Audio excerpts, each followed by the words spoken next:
Kepala BNN sudah menyatakan pengguna itu korban, jangan dihukum. Tapi ini kan masih tetap dituntut, ya kan?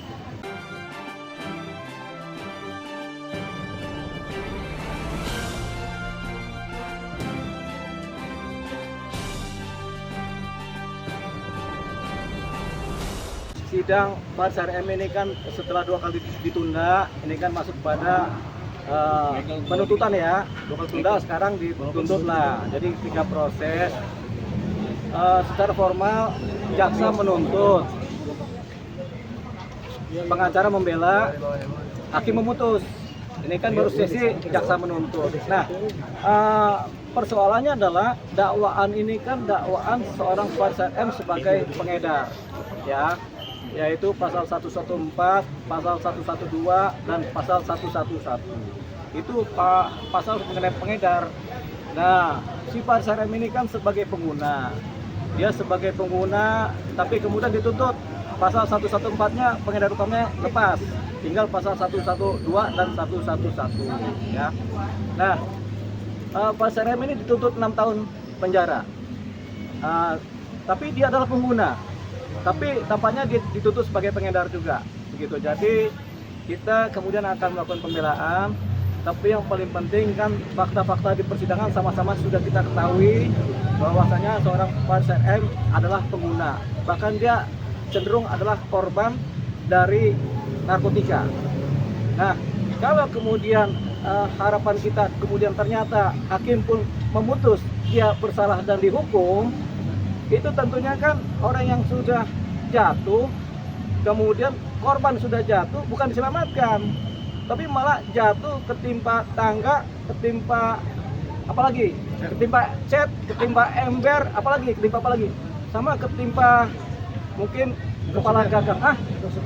Nah itu banyak timpanya. Jadi ini akhirnya kan kita nggak dalam posisi melakukan penyelamatan terhadap korban yang dari narkotika ini. Dia kan pengguna. Jadi ini kita cukup sayangkan tuntutan seperti ini, di mana dituntut 6 tahun, kita sangat sayangkan karena tidak memperhatikan aspek-aspek seorang pengguna narkotika, di mana sebenarnya mereka adalah korban yang paling susah lah. Tapi kalau korban ini kemudian dihukum, tentu habis dia.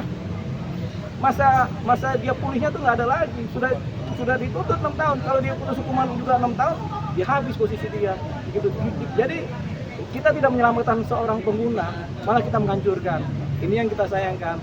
Seorang pengguna narkoba berat yang sudah kecanduan kemudian harus dihukum yang berat juga. Artinya kan kita tidak menyelamatkan jiwanya, tidak menyelamatkan fisiknya, tapi kita membiarkan dia belangsak. Tahu belangsak? Nah, belangsak itu di bawahnya beleguk, gitu ya. Hancur-hancurnya. Jadi gitu. Jadi kita akhirnya kita harus menyelamatkan dia. Jadi kami sebagai pembela akan melakukan pledoi, tentunya dengan hati nuranilah. Apalagi pihak BNN, kepala BNN sudah menyatakan pengguna itu korban, jangan dihukum. Tapi ini kan masih tetap dituntut, ya kan? Mungkin hanya karena mematuhi prosedur dakwaan yang sudah telanjur diadakan, yaitu pasal ini di mana dia adalah pengedar dan dipaksakan, ya sudah nggak apa-apa. Namanya juga jaksa menuntut.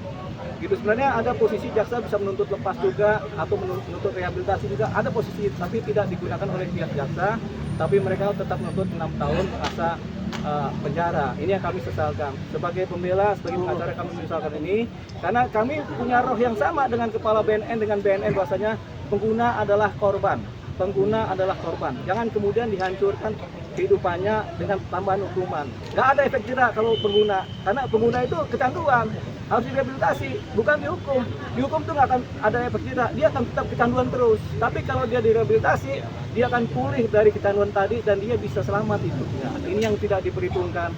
Makanya secara malam ini kita harap mungkin ada perubahan tentang konstelasi hukuman dan penuntutan terhadap pengguna narkotika. Jangan seperti ini. Nah, nggak apa-apa, ini diedarkan supaya nanti kita sinergi dengan BNN. Karena apa yang menjadi roh dari ucapan BNN kita pakai sebagai bagian dari hal yang sama. Itu tadi yang kemudian kami sebagai pengacara menyesalkan ini. Seorang pengguna adalah korban yang harus diselamatkan, bukan dihukum.